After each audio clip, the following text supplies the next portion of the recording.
तुम्हें ढूंढ ही लेंगे कहीं न कहीं, तुम्हें ढूंढ ही लेंगे कहीं न कहीं।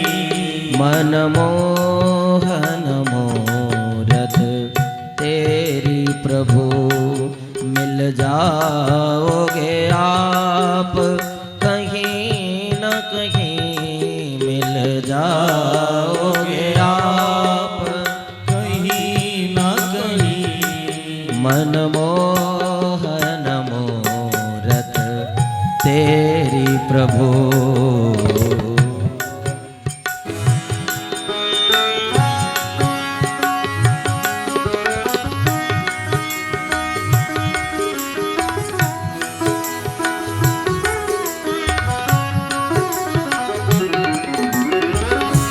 हरि बोल।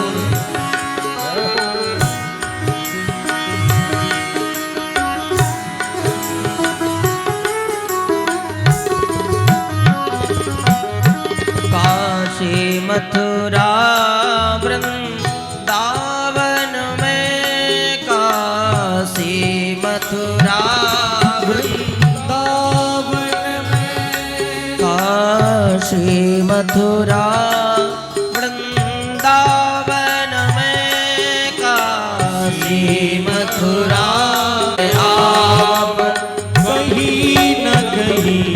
यदि चाह हमारे दिल में है, यदि चाह हमारे दिल में, तुम्हें ढूंढ ही लेंगे कहीं न कहीं।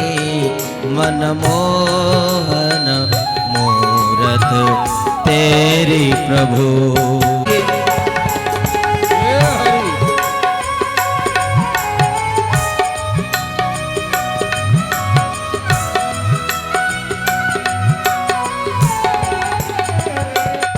घर बार को छोड़ सन्यासी हुए,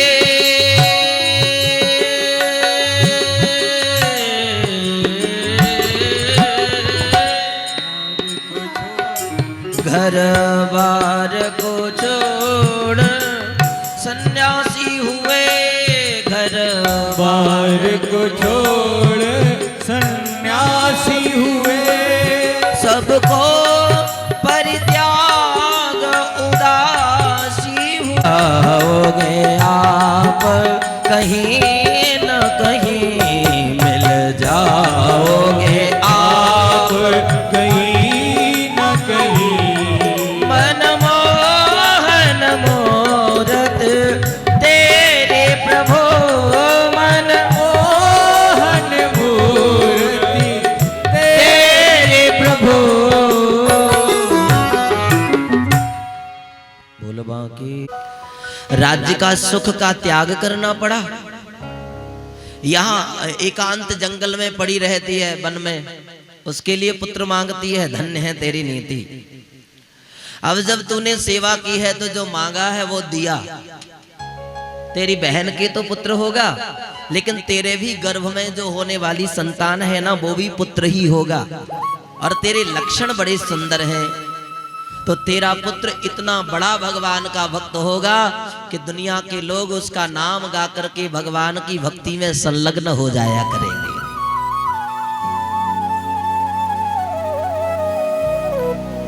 कालांतर में सुनीति के पुत्र हुआ, नाम रखा गया ध्रुव। ध्रुव का अर्थ होता है दृढ़ प्रतिज्ञा। एक बार जो प्रतिज्ञा कर ले फिर उससे मुख नहीं मोड़ने वाला, दृढ़ प्रतिज्ञ है ध्रुव। ध्रुव थोड़े बड़े हुए तो सुरुचि ने एक पुत्र को जन्म दिया। बालक का नाम रखा गया उत्तम। उत्तम माने अच्छा। तो जहां सुरुचि होती है वहां उत्तम होता है।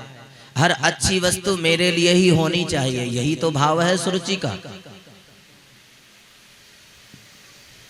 सुनीति का पुत्र है ध्रुव। थोड़े बड़े हो गए हैं, खेल रहे थे मित्रों के साथ में। संत नारद ने आकर के पूछा, लाला तुम्हारी माँ का नाम क्या है? ध्रुव जी ने भोलेपन से कहा, बाबा सुनीति। और तेरो नाम कहा है? बोले ध्रुव। अच्छा तेरे पिताजी का नाम? ध्रुव ने कहा, वो तो मुझे पता नहीं। जितने मित्र थे सब खिलखिला करके हंसने लगे। बताओ, ध्रुव को अपने पिता का नाम भी मालूम नहीं है। उपहास कर दिया मित्रों ने। लज्जित हुआ ध्रुव, अपनी माँ की गोद में आकर चढ़ गया और बोला, माँ बताओ ना मेरे पिता कौन है? बहुत छिपाया माता सुनीति ने। कैसे बताऊं कि जिसने मुझे घर से त्याग दिया है, निकाल दिया है, मेरे पुत्र को मालूम चलेगा तो अपने पिता के प्रति इसका द्वेष पैदा हो जाएगा। विमाता जो है, इसकी मौसी सुरुचि, उसके प्रति इसके मन में बैर भाव आ जाएगा। बदले की भावना कहीं मेरे पुत्र के मन में जागृत नहीं हो जाए। सुनीति ने बताना नहीं चाहा, लेकिन बालक जिद पर अड़ गया। बालहट विवश हो गई सुनीति, बोल पड़ी, कहा बताऊं? लाला यहाँ के जो राजा है ना, उत्तानपाद, महाराज उत्तानपाद, वही तेरे पिता हैं। बालक का मन रूपी मयूर नृत्य करने लगा। हृदय के आंगन में उत्तुंग तरंगे उठने लगी। पिताजी के दर्शन की पराकाष्ठा पैदा हो गई। दौड़ पड़ा नन्हा सा बालक राजमहल की ओर और गया तो देखा क्या? एकदा सुरुचे पुत्र अंकमारोप्य लालयन् उत्तमं नारुरुक्षन्तं ध्रुवं राजाव्यनन्दतः। आज ध्रुव ने जाकर देखा तो क्या दिखाई दिया कि सुरुचि के पुत्र को अंकम आरोप्य गोद में बिठा करके लालयन, दुलार कर रहे हैं महाराज उत्तानपाद। ध्रुव जी ने देखा, मन में आया, पिताजी कदाचित मुझे भी गोद में बिठाकर ऐसे प्यार करे। राजा ने देखा मेरा बड़ा पुत्र आ गया तो ध्रुवम राजा अभिनंदत, ध्रुव का राजा उत्तानपाद ने अभिनंदन किया, बड़े प्यार से बुलाया, पुत्र आ जाओ आ जाओ। उत्तम को गोद से नीचे उतार दिया और ध्रुव को उत्तानपाद ने गोद में ले लिया और उत्तम रोता रोता अपनी माँ के पास गया। सुरुचि ने आकर देखा कि महाराज ने उत्तम को क्यों छोड़ दिया, तो ध्रुव को गोद में बिठाए हुए दिखाई दिए। भुजा पकड़ करके उत्तानपाद की गोद से ध्रुव को नीचे खड़ा कर दिया। पुत्र तुम इस गद्दी पर बैठने के अधिकारी नहीं हो सकते। बोले क्यों? प्रश्नमयी दृष्टि से छोटे से बालक ध्रुव ने देखा, क्या ये महाराज उत्तानपाद मेरे पिता नहीं है? मैं क्यों इस गद्दी पर नहीं बैठ सकता? सुरुचि कहते हैं इस गद्दी पर बैठने के लिए महाराज उत्तानपाद का पुत्र होना उतना आवश्यक नहीं है जितना मेरा पुत्र होना आवश्यक है। इस गद्दी पर तभी बैठ सकते हो जब तुम मेरी कुक्षी से जन्म लेकर के आओ, मेरे गर्भ से जन्म लेकर आओ। बालो शिवत नात्मान अन्य स्त्री गर्भ संभृतम। तुम बालक हो, तुमने अन्य स्त्री के गर्भ से जन्म लिया है, अन्य स्त्री गर्भ संभृतम, इसलिए तुम इस गद्दी पर नहीं बैठ सकते। न ग्रही तो मया यत्वम कुक्षावपि नृपात्मज। राजा के पुत्र तो हो लेकिन मेरी कोख से तुमने जन्म नहीं लिया, इसलिए तुम इस गद्दी के अधिकारी नहीं हो। और अगर इस गद्दी पर बैठना चाहते हो तो वन में जाकर भजन करो, भगवान तुम्हारे भजन से प्रसन्न हो जाए तो वरदान मांगना कि मेरा अगला जन्म सुरुचि के गर्भ से हो, तो तुम्हें आधा, पूरा नहीं तो आधा सिंहासन तो बैठने को मिल ही जाएगा। सुरुचि ने भगवान के भजन से भी बड़ा अपने गर्भ को माना। वास्तविकता स्वार्थी व्यक्ति अपने आप को ही श्रेष्ठ समझता है। सुरुचि क्या है? स्वार्थ। स्वार्थी व्यक्ति अपने आप को ही श्रेष्ठ समझता है, वो भगवान को भी कुछ नहीं समझता। सुरुचि ये नहीं जानती कि भगवान राजा को रंक कर दे, त्रिलोकीनाथ है, उसका भजन करके जब वो मिल गया तो ऐसे लाखों राज्य प्रदान कर सकता है। हाँ? लेकिन आज सुरुचि कहती है भगवान प्रसन्न हो जाए तो वरदान मांगना, मेरे गर्भ से तेरा जन्म हो तो आधी गद्दी बैठने को मिल जाएगी। सुखदेव स्वामी पाद कहते हैं राजन, सुप्तम सर्पम पदारतः, जैसे सोए सर्प में कोई पाद प्रहार कर दे, लात लगा दे तो सांप फुकारता है, वैसे ही नन्हा सा बालक संजात कोपम सुरिताधरोष्टम, 5 वर्ष के हैं ध्रुव जी महाराज, कुपित हो गए, चेहरा फूल गया है, ओठ फड़क रहे हैं क्रोध से, आंखों से आंसू निकल रहे हैं, लंबी लंबी सर्प की तरह गर्म गर्म सांस लेता हुआ दौड़ता आया, अपनी मैया की सुनीति की गोद में चढ़ गया। मां ने पूछा पुत्र क्या हुआ? बोले मौसी ने मेरा अपमान किया है, बदला लेकर के रहूंगा। पहले तो पिता की गोद से उतारा और फिर बहुत बुरा भला कहा। सुनीति ने मुख पर हाथ रख दिया, पुत्र मैंने पहले ही कहा था, मैं इसीलिए तुझे तेरे पिता का नाम नहीं बता रही थी कि तेरा मन नहीं मानेगा, और मैं चाहती थी कि मेरे पुत्र को यह पता ना चले कि उत्तानपाद इनके पिता हैं। मैं जो सोचती थी वैसा ही हो गया, मेरे लाला के मन में अपनी विमाता के लिए, मौसी के लिए द्वेष पैदा हो गया।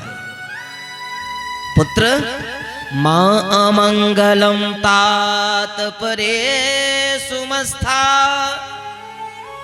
भुक्ते जनो यत पर दुख दस्तत। मां अमंगलम तात, पुत्र कोई तुम्हारा अपमान भी कर दे तब भी उसके बारे में अमंगल, उसका अनिष्ट मत सोचो, उसका बुरा करने का भाव कभी मन में मत लाओ। तुम्हारा जो मान है, अपमान है, सम्मान, संसार में जो भी हमें मिलता है वो कर्म के अनुसार मिलता है। हानि लाभ जीवन मरण जस अपजस विदेहात। किसी ने तुम्हारा अपमान कर दिया है तो ये मत सोचो कि ये मेरा शत्रु है, इसने अपमान किया है, ये भी कहीं तुम्हारा कोई कर्म ऐसा होगा जिसके कारण तुम्हें अपमानित होना पड़ा। भोगते जनो यत पर दुख दस्तत, व्यक्ति वही भोगता है जो अपना कर्म करके आया है। सुनीति यही उपदेश करती है, भोगते जनो यत पर दुख दस्तत, दुख और सुख बेटा कर्मों का फल है। मान अपमान यश प्रतिष्ठा समाज में सब कर्म के अनुसार मिलती है। तुम्हारे कर्म में कोई कमी रह गई होगी, जो तुम्हें मेरे जैसी यद दुर्भग आया उदरे गृहीत, जो मेरे जैसी दुर्भाग्य वाली स्त्री का गर्भ तुम्हें जन्म लेने के लिए मिला, तुम्हारे कर्म में कोई कमी रह गई, अन्यथा तो तुम्हें किसी बहुत बड़े राजा के घर जन्म लेना चाहिए था।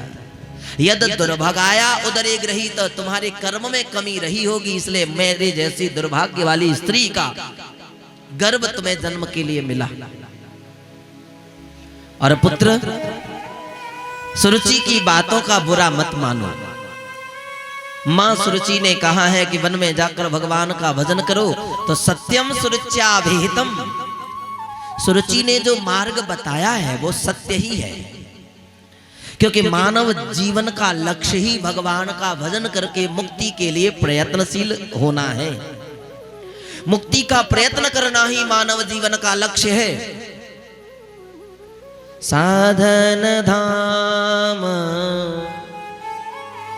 मोक्ष करी द्वारा, साधन धाम मोक्ष करी द्वारा, साधन धाम मोक्ष करी द्वारा, साधन धाम मोक्ष करी द्वारा, साधन धाम मोक्ष करी द्वारा, जेन पाए परलोक सुधारा, हे न पाए पर लोक सिधारा। बड़े भाग मानुष तन पावा। बड़े भाग्य मानुष तन पावा। बड़े भाग मानुष तन पावा। बड़े भाग मानुष तन पावा। सुर दुर्लभ सदा ग्रंथ निगावा। सुर दुर्लभ सदा ग्रंथ निगावा। ये मानव देह तो साधन है। किसका? बोले भगवान की साधना करने का, भक्ति करने का, मुक्ति का मार्ग है ये मानव देह।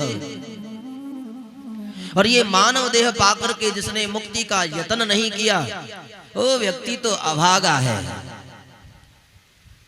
क्योंकि कबहू करी करुणा नर देही। देत ईस बिनु हेत सनेही। कभी कभी भगवान विशेष कृपा करके ये मानव जन्म देते हैं। माता पिता बच्चे को जन्म देते हैं, पालते हैं, पोषते हैं, पढ़ाते हैं, लिखाते हैं। उनका एक हेतु रहता है। बच्चे को पालन पोषण में, पढ़ाने लिखाने में एक स्वार्थ रहता है, एक मतलब रहता है। बुढ़ापे में ये मेरी सेवा करेगा। और उसी सेवा के चक्कर में बचपन से लेकर के बालक की सेवा करते हैं। लेकिन जिस परमात्मा ने इतना सुंदर मानव जन्म दिया है उसने तुमसे कोई भी स्वार्थ नहीं रखा, कोई मतलब नहीं रखा। वो नहीं कहता कि मेरा भजन करो। भजन करना तो तुम्हें चाहिए, भगवान का कृतज्ञ होना। खोटे किए मैंने सारे कर्म, तन की तो खोली आंखें, तन की तो खोली आंखें, मन की भी खोल रे। जन्म देने वाले इतना तू बोल रे।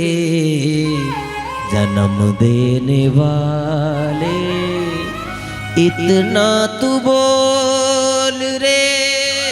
कैसे चुकाऊं तेरी सांसों की मोल रे। जन्म देने वाले इतना तू बोल रे। भगवान का शुक्रिया करना चाहिए। सूकर कुकर ऊट खर सब बना दिए हैं, लेकिन उनमें इतनी बुद्धि नहीं कि वे भजन कर सकें। और भजन नहीं करोगे तो तरोगे नहीं। तुम्हें भगवान ने ऐसी बुद्धि दी है, क्या अच्छा है क्या बुरा है, फिर भी उसका सदुपयोग नहीं करते तो इससे बड़ा दुख जीवन में और क्या हो सकता है। पुत्र सत्यम सुरुच्याभिहितम। सुरुचि ने जो मार्ग तुम्हें बताया है वो तो कोई गुरु ही बता सकता है। क्योंकि दुनिया के लोग तो अपने जैसा बनाने में घूमते रहते। हाँ? कोई माता पिता नहीं चाहता कि मेरा पुत्र भजन करने बाबा जी हो जाए। हर माता पिता ये चाहते हैं हम इस गृहस्थी रूपी अंधे कुएं में पड़े हैं, ये भी जाई में पटक जाए, ये भी इसी में गिर जाए। और करते भी वही प्रयत्न है कि हम फंसे हैं तो इसको भी यहीं फंसा के रखना है। मेरे पूज्य गुरुदेव भगवान, जिनका अभी लगभग 100 वर्ष के होली की पूर्णिमा को गोलोक धाम गमन हुआ, जगत गुरु रामानुजाचार्य जिनसे ये तिलक और ये मंत्र दीक्षा मिली, वो अभी उनका शरीर गोलोक धाम को चला गया, उनका देहांत हुआ। तो मैंने एक बार उनसे ऐसे ही पूछ लिया, मैंने कहा गुरुदेव आप तो बड़े विद्वान हैं, आपने कथाएं नहीं करी।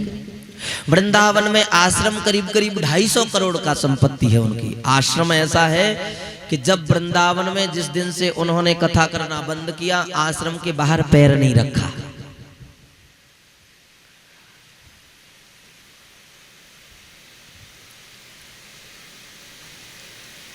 तो मैंने उनको पूछा, मैंने कहा गुरुदेव आपने कथा करना क्यों बंद कर दिया? तो उन्होंने एक बड़ी प्यारी बात बताई मुझे। बोले बेटा ये दुनिया वालों का उद्धार करने के चक्कर में लोग मुझे ही वहीं खींचने शुरू कर दिए। हाँ?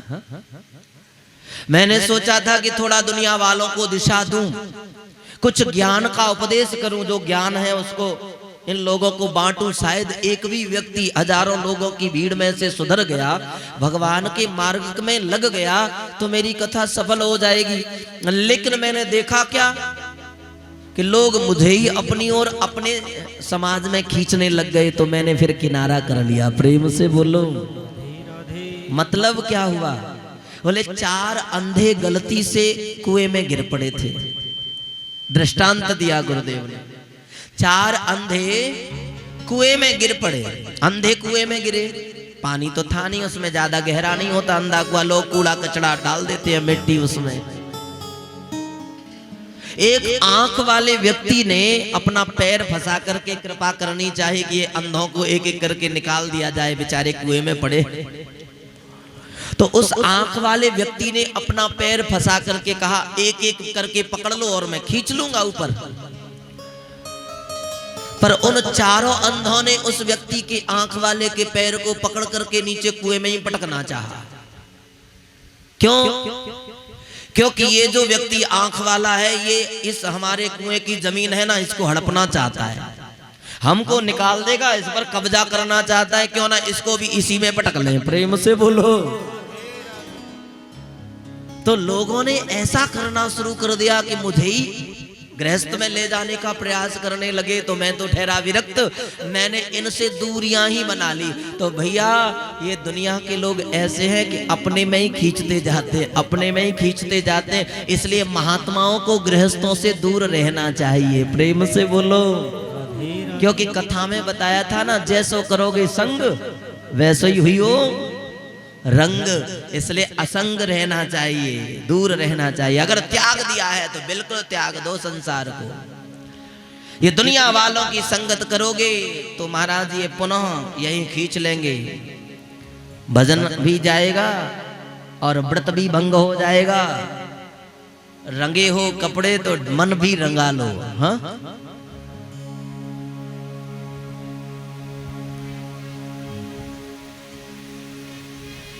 यही तो मार्ग प्रशस्त है। जीवन का लक्ष्य है मानव जीवन का भगवत प्राप्ति। माता सुनीति ने ऐसा नहीं किया जैसा हम लोग करते हैं कि जल्दी से छोड़ा बड़ा हो और जब तक कुछ समझने लगे तब तक फेरे डलवा दो, जिससे घर में जैसे हम फंसे वैसे ये भी फंस जाए। महाभारत में एक और मदालसा नाम की स्त्री का वर्णन आता है, जिसके जब बालक पैदा होता तो उसको लोरी की जगह पर एक श्लोक सुनाती। शुद्धोसी बुद्धोसी निरंजनोसी संसार माया परिवर्जितोसी संसार स्वप्नम त्यज मोह निद्रा मदालसा वाक्यमुवाच पुत्रम। बच्चे को लोरी सुनाते हुए ज्ञान का उपदेश करती। शुद्धोसी, अरे तू तो शुद्ध ब्रह्म है। बुद्धोसी, तू अज्ञानी नहीं है, तू संसार में नहीं फंसेगा। तू जानता है कि संसार झूठा है, परमात्मा ही सत्य है। तू प्रबुद्ध है, ज्ञानवान है। संसार माया परिवर्जितोसी, तू संसार की माया से लिप्त नहीं होना, मुक्त हो जाना। संसार स्वप्नम, इस संसार को स्वप्न रूपी जान करके त्यज मोह निद्राम, मोह की नींद से जाग करके और भगवान को पाने के लिए लग जाना पुत्र। ऐसा मदालसा उपदेश करती, लोरी गाती, सुनाती बच्चे को। सुलाते समय बच्चा जैसे बड़ा होता, श्लोक का मंत्र का प्रभाव होता और बच्चा सीधा वन में भजन करने चला जाता। तो मानव जीवन का लक्ष्य भगवत प्राप्ति है पुत्र, तुम्हें भजन करने जाना ही चाहिए, सुनीति ने कहा। तो ध्रुव ने कहा ईश्वरः कुत्र वर्तते, मां भगवान कहां मिलेंगे? तो मां ने कहा हरे व्यापक सर्वत्र समाना, प्रेम से प्रगट होई मैं जाना। पुत्र भगवान तो सब जगह है, जहां भी तुम प्रेम से पुकारोगे, एकांत में ध्यान लगा करके, भगवान वहीं तुम्हें मिल जाएंगे। मां के चरणों का वंदन किया और वन में भजन करने के लिए ध्रुव जी महाराज जाने लगे। नारद जी परीक्षा करने आए कि विश्वास पक्का है कि ऐसे ही अभी थोड़ी आघात हुआ है हृदय में, मौसी ने कटु वचन बोल दिए हैं तो थोड़े गुस्सा में क्रोध में तो नहीं जा रहा, कहीं जंगली जानवरों से भयभीत होकर भाग तो नहीं आएगा। नारद बाबा प्रकट होकर कहते हैं लाला कहां जा रहे हो? बोले बाबा वन में जाकर भगवान को भजन करूंगा और भगवान को दर्शन करके ही लौट के आऊंगा। कार्यम वा साधयामी देहम वा पातयामी, या तो देह का पतन कर दूंगा या फिर भगवान का दर्शन करके लौटूंगा। पर पुत्र क्या भजन करोगे? तुम्हें कुछ आता जाता भी है? बाबा आता तो कुछ नहीं, तो फिर भजन करोगे किस चीज का? देखो बेटा, इतिहास पुराणादि वेद शास्त्र विधिम बिना, केवला है तो की भक्ति रुतपाता में वजायते। पुत्र इतिहास की, पुराणों की, शास्त्रों की, वेदों की विधि को बिना जाने जो निष्काम भक्ति की जाती है,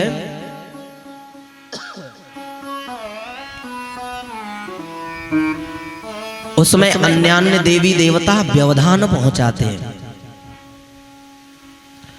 इसलिए पुत्र भगवान की भक्ति करने के लिए पहले गुरु बनाना जरूरी है, क्योंकि गुरु भगवान की भक्ति का सरल मार्ग बताता है। मनमुखी भक्ति विघ्नों को निमंत्रण देती है। मनमुखी भक्ति विघ्नों को निमंत्रण देती है। जैसे बिना डॉक्टर के प्रिस्क्रिप्शन के, बिना डॉक्टर के पर्चे के, और तुम वैसे ही कोई दवाई मेडिकल से लेकर के खा लोगे तो उसका जिम्मेदार कौन होगा? रिएक्शन हो गया तो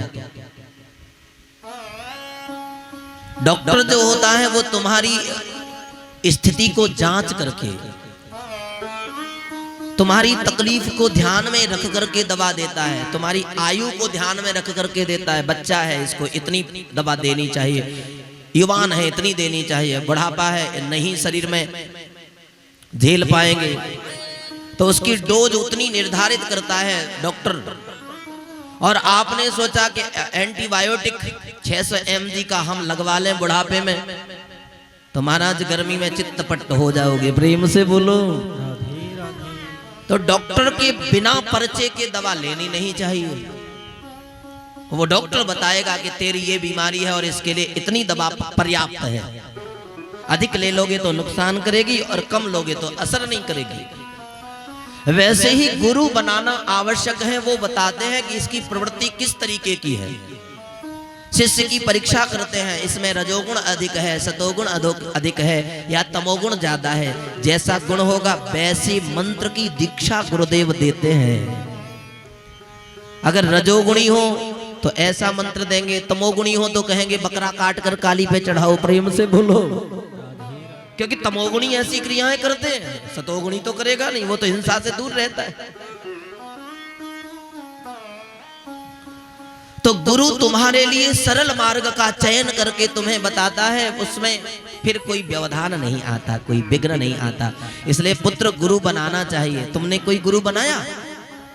बोले महाराज आप ही बन जाओ मेरे गुरु, आपसे अच्छा गुरु और कौन मिलेगा, आप ही मंत्र दे दो। और मैंने तो सुना है कि नारदो देव दर्शन, नारद का दर्शन जिसको हो जाता है, नारद जी उसको भगवान से मिला देते हैं। तो आप ही मुझे मंत्र दे दो ना। संत नारद कहते हैं पुत्र मैं तुम्हें मंत्र देता हूं, और ये मंत्र वैदिक मंत्र है, सनातन मंत्र है। और इस मंत्र का इतना प्रभाव है कि कोई भी व्यक्ति 7 दिन 7 रात्रि इसका जप करेगा तो उसे आकाश में घूमने वाले देवी देवता दिखाई देने लगेंगे, इतनी सामर्थ्य उसमें आ जाएगी। यह सप्तरात्रम प्रपठन पुमान पश्यति खेचरान, खेचर कहते हैं आकाश में विचरण करने वालों को। तो जो सप्तरात्रि इस मंत्र का जप करेगा उसे आकाश में घूमने वाले देवता दिखाई देने लगेंगे। मंत्र क्या है? ओम नमो भगवते वासुदेवाय। 12 अक्षर का मंत्र है। कलयुग में 12 लाख जपने से ये मंत्र पूरा प्रभाव दिखाता है, क्योंकि कलयुग में 4 गुना करना पड़ता है। कलेर चतुर्गुणम प्रोक्तम, क्यों? क्योंकि कलयुग में शुद्धि नहीं रही, पवित्रता नहीं है, चित्त की शुद्धि नहीं है, शारीरिक शुद्धि नहीं है, तो उसका पुनरावृत्ति करनी पड़ेगी। अक्षर जितने हो मंत्र में उतने, कोई मंत्र अगर सिद्ध नहीं होता तो उसके जितने अक्षर हैं उन अक्षरों तक जपने से वो सिद्ध अनुकूल होने लग जाता है। कभी प्रयास करके देखिए। और भी मंत्रों को सिद्ध करने की तमाम विधियां हैं, उनके संपुट मंत्र हैं, क्रोध मंत्र हैं। रावण के पास में क्रोध मंत्र थे, भूत डामर तंत्र है। मैं यहां कोई तंत्र बताने नहीं बैठा, उसमें करके रखा था।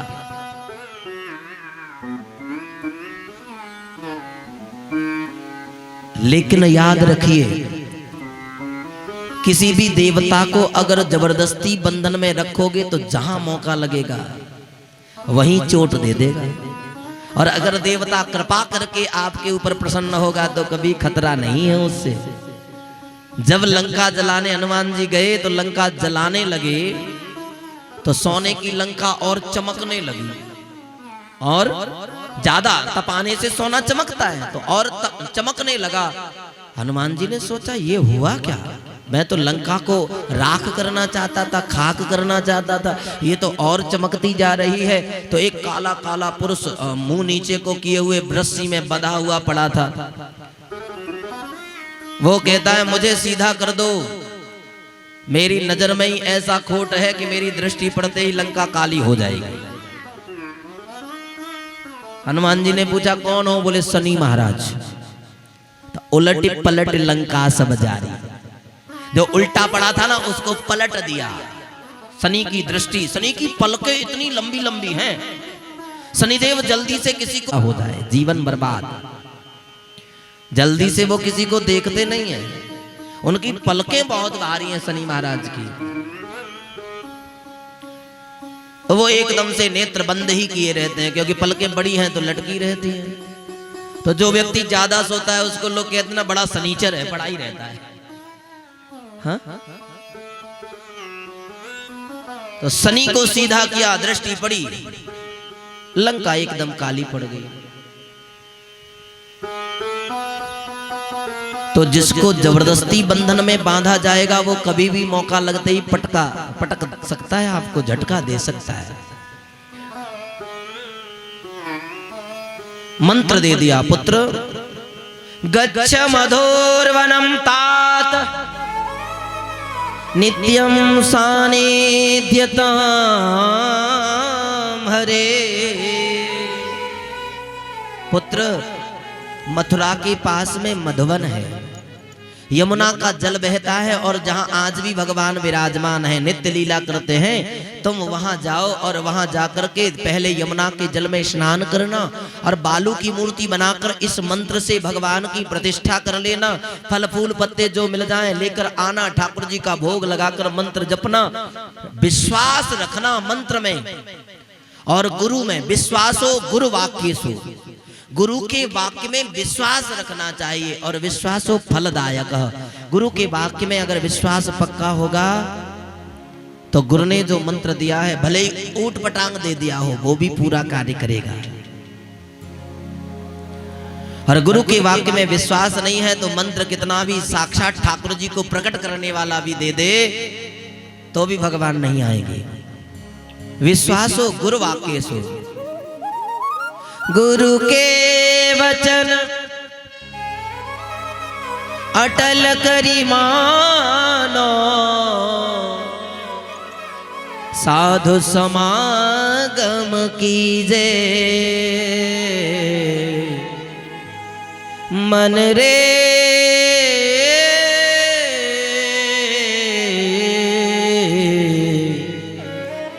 कृष्ण नाम कह लीजे,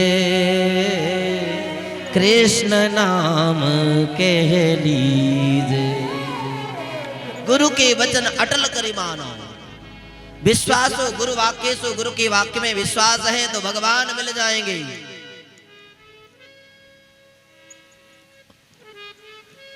हरि रूठे तो गुरु मिले, गुरु रूठे कित जान।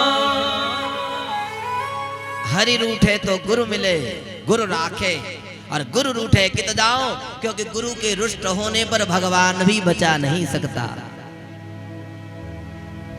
भगवान रूठ जाए तो गुरुदेव भगवान को मनाने के लिए उपाय बता देंगे, लेकिन अगर गुरु रूठ गए तो कहां जाओगे, कोई साधना बताने वाला नहीं मिलेगा। तो पुत्र पहले जाकर के स्नान करना, यमुना के जल में बालू की मूर्ति बना करके प्रतिष्ठा करना मंत्र से, और फल फूल पत्ती तोड़ कर लाना, भोग लगा देना, वही पाकर मंत्र का जप करना। मेरा आशीर्वाद है, हरि ही संते करिष्यति, भगवान तेरा कल्याण करेंगे। चरणों में गुरुदेव के बंदन किया और सीधे वृंदावन में पधारे, यमुना में स्नान किया। क्यों रुका है, क्यों रुका है महाराज? बोले बालम और तानपादिर, उत्तानपाद का पुत्र ध्रुव तपसो दुरत्या, मुझे पाने के लिए, मेरे दर्शन के लिए दुरत्य तप कर रहा है, भीषण तप कर रहा है, और उसने अपनी श्वास को रोक लिया है, इसलिए तुम्हारी श्वास रुक गई है। मैं अभी उस बालक का दर्शन करने जा रहा हूं, और मैं जैसे ही बालक को देखूंगा तुम्हारी सांस पूर्ववत चलने लगेगी। भगवान ने ये नहीं कहा कि मैं दर्शन देने जा रहा हूं, भगवान कहते हैं मैं उस बालक का दर्शन करने जा रहा हूं जिसने 5 महीने में 5 वर्ष की उम्र में इतना भीषण तप किया। और ऐसा आश्वासन देवताओं को देकर भगवान प्रकट हुए निधिवन में ध्रुव जी के समक्ष। अद्भुत भगवान का सौंदर्य है, शंख चक्र गदा पद्म है भगवान का। गरुड़ जी के पंख हिल रहे हैं, और गरुड़ जी तो वेदात्मा विहगेश्वरो। गरुड़ जी कौन है? वेद की आत्मा है। गरुड़ जी महाराज के पंख जब हिलते हैं तो उनसे वेद मंत्रों की ध्वनि निकलती है। वेद के प्राण हैं गरुड़ जी महाराज, तो वेद मंत्रों की ध्वनि निकलती जा रही है। और ऐसे अद्भुत सौंदर्य का दर्शन ध्रुव ने किया। टकटकी लगा करके निर्निमेष पलकों से देखता जा रहा है। 10 मिनट हो गए, 20 मिनट हो गए, भगवान की कोई स्तुति नहीं करी, कोई पूजा नहीं करी, कोई वंदना नहीं की, कोई वंदन नहीं किया। भगवान कहते हैं कैसा अजीब सा भक्त है, लोग तो मुझे बहुत लंबी चौड़ी स्तुति सुनाया करते हैं, और इसने बुला लिया है, स्वागत में एक शब्द भी नहीं बोला, इतना ही कह देता यू आर मोस्ट वेलकम, आप पधारे, आपकी बड़ी कृपा है, इतना तो कह ही देता, पर कुछ बोलता ही नहीं। और बोलना नहीं था तो बुलाया क्यों? गूंगा सा खड़ा है। खिलखिला करके भगवान भोले से मुखड़े को देखकर मुस्कुराने लगे, हंसने लगे। ध्रुव समझ गए भगवान के मन की बात को। भगवान इसलिए हंस रहे हैं कि मुझे कुछ बोलता नहीं, कोई स्तुति नहीं करता, कोई प्रार्थना नहीं करता, कोई वंदन नहीं किया, कोई प्रणाम नहीं किया। ध्रुव जी कहते हैं मुझे वंदना करना आता कहाँ है? 5 वर्ष का बालक, बड़े बड़े देवता लोग स्तुति प्रार्थना करते हैं, वे भी भूल जाते हैं, कुछ का कुछ कहने लगते हैं, और मैं तो अबोध बालक हूं। हे प्रभु कैसे तेरी वंदना करूं, मुझे तो कुछ आता नहीं। भगवान ध्रुव की मन की बात को जाने। सतम विवक्षन्तम तद्विदं हरिर ज्ञात्वास्य सर्वस्य च हृदयवस्थितः। भगवान तो सबके हृदय की बात जानते हैं। क्यों? क्योंकि सर्वस्य हृदय अवस्थितः, सबके हृदय में ही तो रहते हैं भगवान। भगवान जान गए ध्रुव के मन की बात को कि इसको कुछ बोलना नहीं आता, तो भगवान ने अपना पांचजन्य शंख पस्पर्श बालम कृपया कपोले, बालक ध्रुव के गाल से कपोल से स्पर्श कराया। और जैसे ही भगवान के पांचजन्य शंख का स्पर्श हुआ कपोल से ध्रुव के, तो वेद वेदांत का ज्ञान का दिव्य भंडार प्रकट हो गया। और ध्रुव ने बहुत सुंदर स्तुति करी। योऽन्तः प्रविश्य मम वाचमिमां प्रसुप्तां संजीवयत्यखिल शक्तिधरा स्वधा। जगा दिया। अन्याश्च हस्त चरण श्रवणत्वगादीन, किसी दूसरे के हाथ के पैर के स्पर्श में वो ताकत कहां जो जीव के जन्मों के सोए हुए ज्ञान को जगा दे। ये सामर्थ्य तो केवल भगवान में ही है, क्योंकि आप तो सब प्राणियों के प्राण हो, आप तो जीवों की चेतना हो। जिसको कब जगाना है कब सुलाना है वो सब आपके हाथ का खेल है। तो आपने मेरे जन्म जन्मांतरों के सोए हुए ज्ञान को शंख के स्पर्श से जागृत कर दिया है। हे आदि पुरुष परमात्मा, मैं आपको प्रणाम करता हूं। और जैसे ही इतना कहा, गोद में बिठा लिया भगवान ने ध्रुव जी महाराज को। सिर पर दुलार से हाथ फेरते हुए भगवान कहते हैं मांग लो क्या चाहिए। ध्रुव जी कहते हैं महाराज मांगने की बहुत लंबी चौड़ी लिस्ट थी, पर आपका स्वरूप देख करके, आपकी कृपा देख करके सारी इच्छाएं तृप्त हो गई। अब तो एक ही आस लगी है, आपके चरणों में मेरा ठिकाना हो जाए। हाँ? मन में है बसी बस चाह यही, प्रिय रूप तुम्हारा निहारा करूं।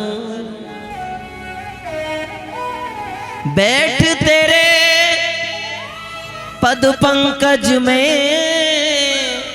निज असकों से पैर पखारा करूं। गोविंद तेरे चरणों में बैठकर तेरी कृपा का अनुभव करके, तेरी याद करके आंसू जो निकले उनसे तेरे पैर धोता रहूं। बस तेरे सानिध्य से कभी मुझको दूर न जाना पड़े। अपने से मुझे दूर मत करना, अपने साथ ले चलो, और कोई इच्छा नहीं है। भगवान कहते हैं हम सब जानते हैं तुमने राज्य पाने के लिए, मौसी ने राज्य से गद्दी से तो उठा दिया था, वही पाने के लिए तुमने भजन किया है। पहले 36,000 वर्षों तक राज्य भोगो और अंत में तुम्हें मेरे धाम की प्राप्ति होगी। ध्रुव जी कहते हैं ये तो सच है कि मैंने राज्य पाने के लिए भजन किया था, लेकिन आपको देखते ही सारी इच्छा मर गई है।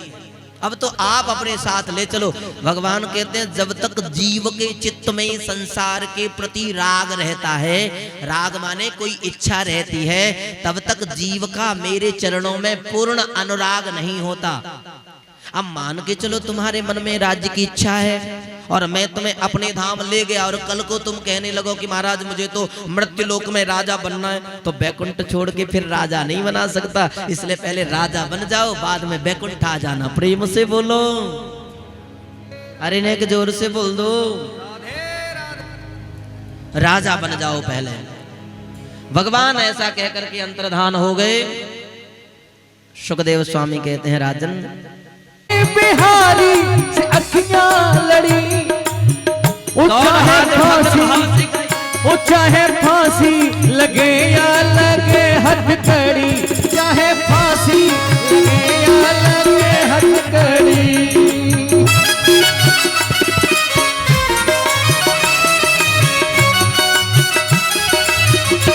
हरि बोल।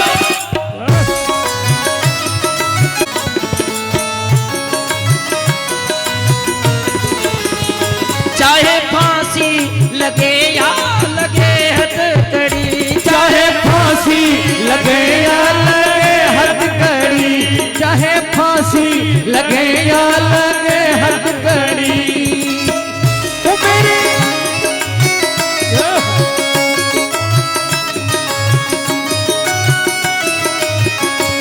रूप आँखों में ऐसा बसा है, रूप आँखों में ऐसा बसा है, छाया हरदम उसी का नशा है। छाया हरदम उसी का नशा है, रूप आँखों में उसका बसा है, रूप आँखों में उसका बसा है, छाया हरदम उसी का नशा है, छाया हरदम उसी का नशा है।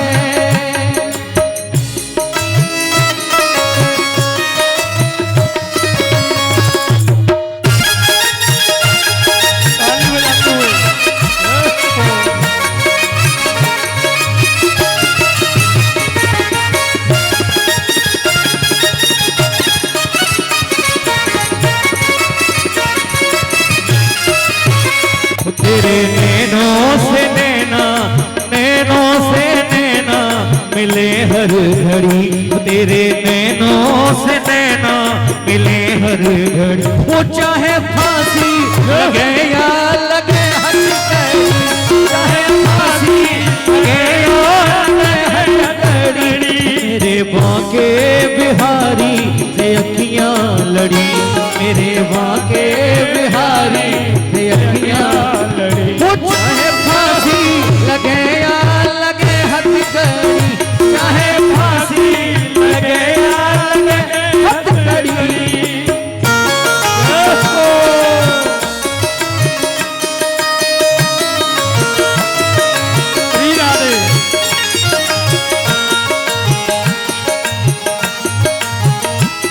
ताली बजाते हुए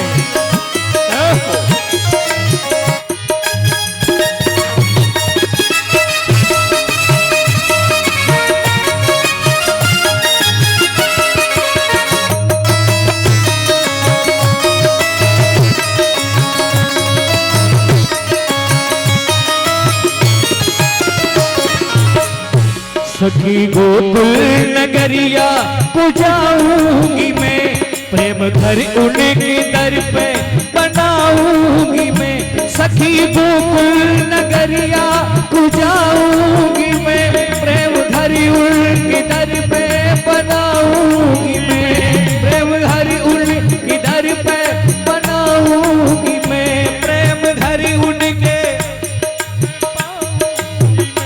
तेरे नैनों से मेरे नैनों से नैना मिले हर घड़ी, तेरे नैनों से नैना मिले हर घड़ी। चाहे फांसी लगे या लगे हथकड़ी, चाहे बिहारी से अखियां लड़ी, मेरे बांके बिहारी से अखियां लड़ी। ओ चाहे फांसी लगे या लगे हथकड़ी, चाहे फांसी लगे या लगे हथकड़ी।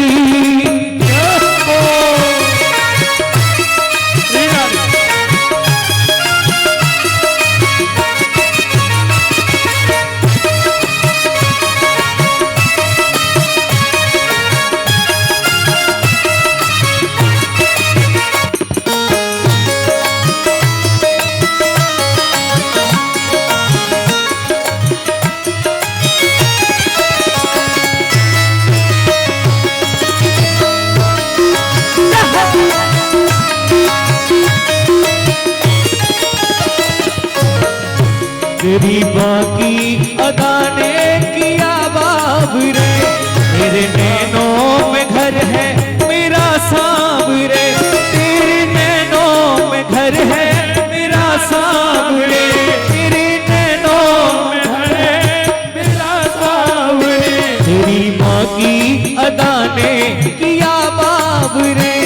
तेरे नैनों में घर है मेरा सावरे, तेरे नैनों में घर है मेरा सावरे।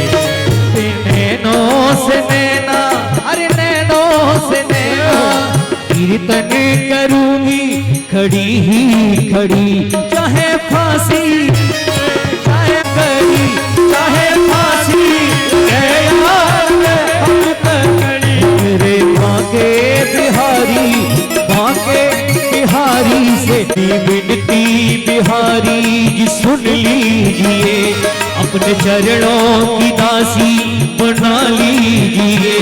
मेरी विनती बिहारी जी सुन लीजिए, अपने चरणों की दासी बना लीजिए, अपने चरणों की दासी बना लीजिए। छोड़ के सारे बंधन शरण में पड़ी, वो चाहे फांसी चाहे फांसी लगे या लगे हथकड़ी, चाहे फांसी लगे या लगे हथकड़ी, चाहे फांसी लगे या लगे हथकड़ी। मेरे बांके बिहारी से अखियां लड़ी, मेरे बांके बिहारी से अखियां लड़ी। वो चाहे फांसी चाहे फांसी लगे या लगे हथकड़ी, लगे हथकड़ी, वो चाहे फांसी लगे या लगे हथकड़ी, चाहे फांसी लगे या लगे हथकड़ी। वो मेरे बांके बिहारी से अखियां लड़ी, मेरे बांके बिहारी से अखियां लड़ी, चाहे फांसी लगे या लगे हथकड़ी, चाहे फांसी लगे या लगे हथकड़ी।